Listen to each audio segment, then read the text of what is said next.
आज रउआ सबके एगो मजदूर किसान के गीत सुनाई। कैसे कि भइल बा किसान पर कराई, अरे भइल बा किसान पर कराई, ए मोदी जी मजदूर कहाँ जाई। भइल बा किसान पर कराई, ए मोदी जी गरीब कहाँ जाई।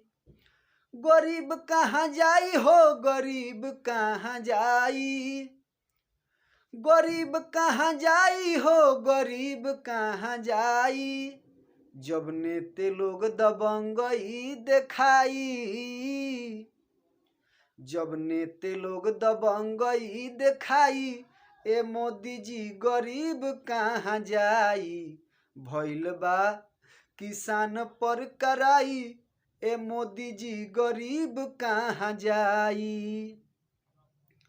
माटी में खटी के मजदूर कमाले, बड़का लोग बैठल बैठल चिकन दाना खाले। माटी में खटी के मजदूर कमाले, बड़का लोग बैठल बैठल चिकन दाना खाले।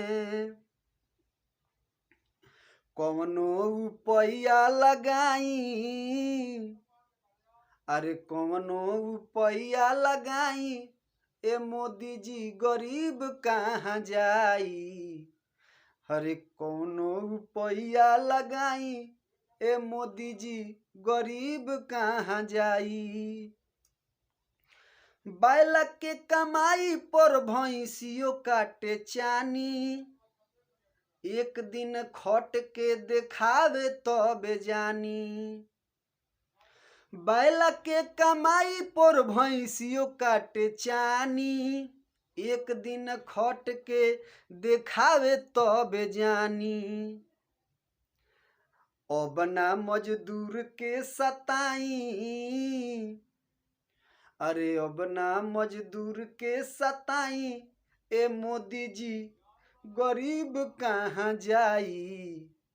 भइल बा किसान पर कराई, ए मोदी जी गरीब कहाँ जाई। हर कोई अपना अपना हक के हकदार बा, केहू एहिजा लूटता केहू बेरोजगार बा। हर केहू अपना अपना हक के हकदार बा, ए मोदी जी केहू एहिजे लूटता केहू बेरोजगार बा। आपसे में होई जब लड़ाई, आ लॉकडाउन कइले बा चढ़ाई, ए मोदी जी गरीब कहाँ जाई। भइल बा किसान पर कराई, ए मोदी जी गरीब कहाँ जाई। जय हिंद भैया लोग। ई गीत रउआ सबके अच्छा लगी तो कमेंट करके जरूर बताइब आप सब। एक आध गो शेयरो कर देम आप सब। आ SR म्यूजिक चैनल म्यूजिक के सब्सक्राइब कइल भूलब ना, आ बेल आइकन को जरूर दबाइब। जय हो।